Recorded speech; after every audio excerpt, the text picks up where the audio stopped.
on Chronicle in high definition. Anxious families. We were told she was going to die. Angry patients. Protests, even death threats. Doctors under fire. Their licenses are in jeopardy in some cases. They are in jeopardy, yeah. If you think you know the whole story about Lyme disease, think again.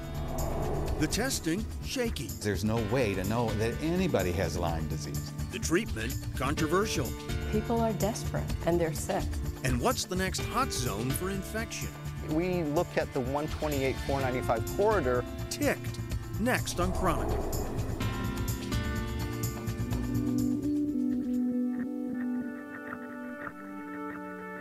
The diagnosis was grim, confirmed by 4 different neurologists at Boston's top hospitals. The cause of Susan Mercurio's numbness, pain, and tingling, multiple sclerosis. I went in for the MRI, first of the brain, where they found lesions in the brain. Still, Susan couldn't let go of her suspicion that she might have Lyme disease. After all, the Hamilton resident had been bitten by ticks, and once even had Lyme's distinctive bullseye rash. But doctors insisted that was impossible. Multiple Lyme tests said she didn't have the illness. Treatment for MS began. Her decline was swift. I lost my vision back in 2000. Susan was advised to start pricing wheelchairs and even had the dubious honor of finding herself a centerfold. Brigham and Women's Hospital opened a brand new MS center in Boston, and I just happened to make the centerfold. But something didn't sit right. Susan insisted on yet another Lyme test. This time, it came up positive. This MS poster woman didn't have MS at all. She started on simple antibiotics, the customary treatment for Lyme. Her symptoms began to disappear. Today, I really feel you have to be your own advocate, and I wouldn't be here today with a different diagnosis. I think that I would either be dead or I would be crippled in a wheelchair if I continued down that path. It was as baffling as it was heartbreaking. 9-year-old Meredith Lyon of Wenham was disappearing in front of her mother's eyes. She had psychosis, dementia, visual hallucinations. We were told she was going to die, and we were seeing rapid daily decline. By the time Kay Lyon's daughter was put in a locked ward, she was on a battery of powerful psychiatric drugs. Lithium, Tegretol, Risperdal, Klonopin. But Lyon had been reading up on Lyme disease and its effects on the brain. Even though her daughter's Lyme tests were negative, Lyon asked Meredith's doctors if antibiotics might be worth a shot. Every one of them refused. I was met with scorn, disdain. To find a doctor willing to even try antibiotics, Lyon had to travel out of state. The results were dramatic. It was as if she woke up from a coma. Misdiagnosis of Lyme disease, transmitted by the tiny deer tick, may be more common than many in the medical world would care to admit. A typical story is, I don't know what you have, but you don't have Lyme. Well, I think the doctor should stop with, I don't know what you have, because there's no way to know that anybody has Lyme disease. Just check in your mouth. Just say, Dr. Sam Donta believes Lyme can be hard to test because the bacteria have a unique ability to hide in the body. I think they have to be inside cells. The immune system can no longer get to them or see them. One-time head of the Lyme unit at Boston Medical Center, Donta thinks doctors put far too much faith in current tests, which have been shown to be inaccurate up to half the time. What's more, Donta believes that unless Lyme is detected in a timely fashion, a chronic form of the disease can take hold, impervious to the standard 30-day treatment with antibiotics.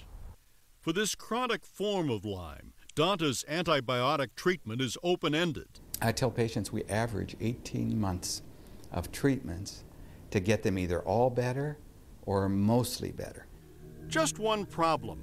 Chronic Lyme doesn't exist, according to the mainstream medical establishment. And doctors who choose to treat chronic Lyme with long-term antibiotics do so at their own risk. They have been targeted They have most of them have come under investigation, and So their licenses are in jeopardy in some cases? They are in jeopardy, yeah. Doctors like Charles Ray Jones of New Haven, currently facing charges by the Connecticut Medical Examining Board. Science journalist Pamela Weintraub is convinced Dr. Jones saved her son Jason. He'd been bedridden for years, racked with pain, missing months of school. But his Lyme tests were negative. Weintraub was told Jason didn't have Lyme. He had psychiatric problems. Thanks to Dr. Charles Ray Jones and other heroic doctors who treated him as he got older, he is a graduate of Brown University today, and he can walk and do all kinds of, and talk with the best of them and do all kinds of things. But he would have been thrown away by the mainstream. He was thrown away by them.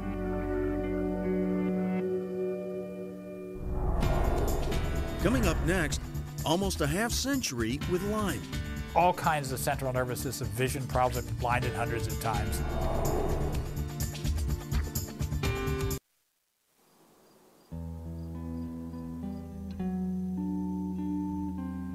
It was here in Old Lyme, Connecticut in the mid-70s that a cluster of folks began showing up at doctors' offices with a curious rash and arthritis-like symptoms. What began as a local medical mystery has evolved into a major medical controversy that rages to this day. How can this be? How can this be in this world when these people are so sick? Pamela Weintraub is at the Harvard Coop tonight, talking about her new book, Cure Unknown, Inside the Lyme Epidemic. A veteran science journalist, Weintraub came to her subject the hard way. She and her entire family lived it, suffering for years from a host of increasingly debilitating symptoms, headaches, fatigue, and disabling pain. Finally, they received a diagnosis, Lyme disease. And the implications of failing to treat? Devastating. This is a disease that is, if diagnosed and treated early in most people, is entirely curable and truly no big deal in most people. But when you let it go on, it goes to the brain, it goes to the nervous system, and it becomes very entrenched. Lyme disease was first identified by Alan Steer, a rheumatologist at Yale. But not long after, Steer became convinced the hype surrounding Lyme disease had gotten ahead of the science. I think the infection has become overdiagnosed. Lyme disease does mimic many other illnesses, and people with some of these other illnesses now think that they have Lyme disease. The result, a tighter, more restricted definition of Lyme. But many feel the disease is too complex and has too many variations to be contained in a simple definition. Thousands of patients, many of whom did see 10, 20, 30, 40, 50 different doctors before they were diagnosed because the doctor said you have negative blood tests, you don't have Lyme disease. I think it's rare. We see about one such patient a year. I understand at Stony Brook, which is another major center, that they see about one such. Please, this is a hearing. Dr. Steer, once hailed as a hero by Lyme patients for putting a name to their symptoms, had become for many a villain. Steer, now at Mass General, declined our request for an interview. In fact, he has avoided the media for a number of years because of the controversy it generates. His stance that Lyme disease is overdiagnosed has been met with outright hostility from the Lyme community, protests, even death threats. Indeed, a radical fringe has taken root in the Lyme community. Paranoia and conspiracy theory in full bloom on countless internet sites. So there was a bioweapon, it was Lyme disease. You know, whenever you have a group of people with a disease that's incurable and rejected and contested, you're going to find this kind of scene. I mean, it's just, you know, people are desperate and they're sick. Among Dr. Steer's early patients, Peter Rubel of Concord, one of the earliest cases of Lyme disease on record. He traces his illness back to a tick bite in 1959. Yes, it's getting on close to 50 years, 49 years, yeah.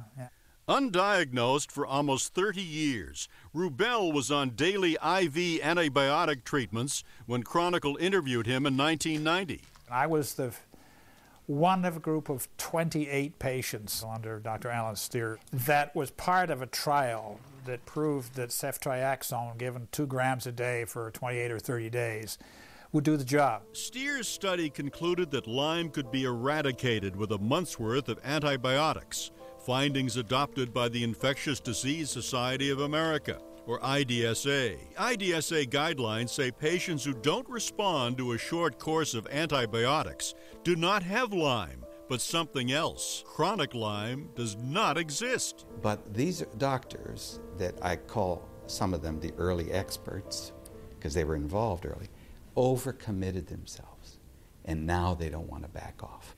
Sam Donta believes chronic Lyme does exist, and he uses antibiotics as long as it takes to get his patients well. But the IDSA, of which Donta is a founding member, doesn't seem to want to hear about this successful treatment. I think the intransigence comes from premature conclusion.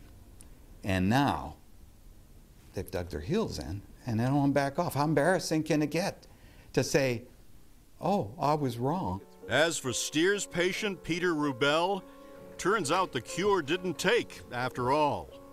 I felt better for a few months, and I thought everything is fine, and then it turned out things weren't fine. All kinds of central nervous system vision problems. I've been blinded hundreds of times and so forth. I have a certain amount of MS, I'm epileptic.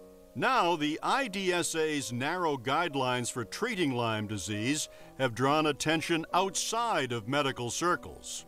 The guidelines have tremendous economic effect, which is the reason that an economic analysis and an antitrust investigation are appropriate.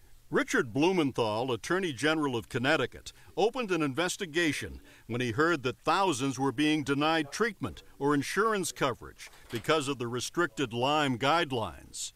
His investigation revealed multiple undisclosed conflicts of interest among doctors on the IDSA panel.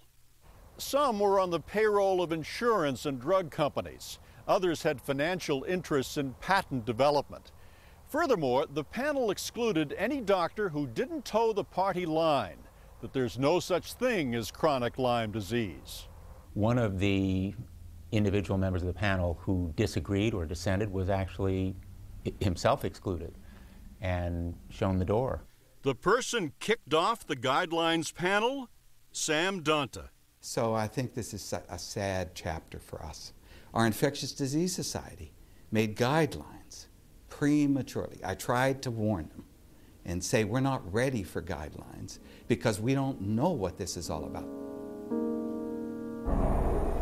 Coming up later, a warning for the 128 corridor. They will have as many cases per capita as Nantucket and Martha's Vineyard.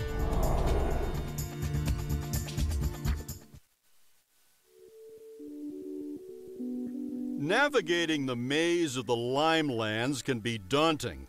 I really thought I was in a dream. I mean, it was really quite, kind of unbelievable. I kept thinking we were going to wake up. A challenge even to those adept in the ways of the medical world. Sheila Statlander is a psychotherapist, her husband an orthopedic surgeon.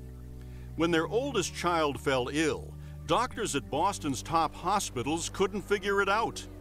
One thing was certain, he couldn't have Lyme. The test showed it.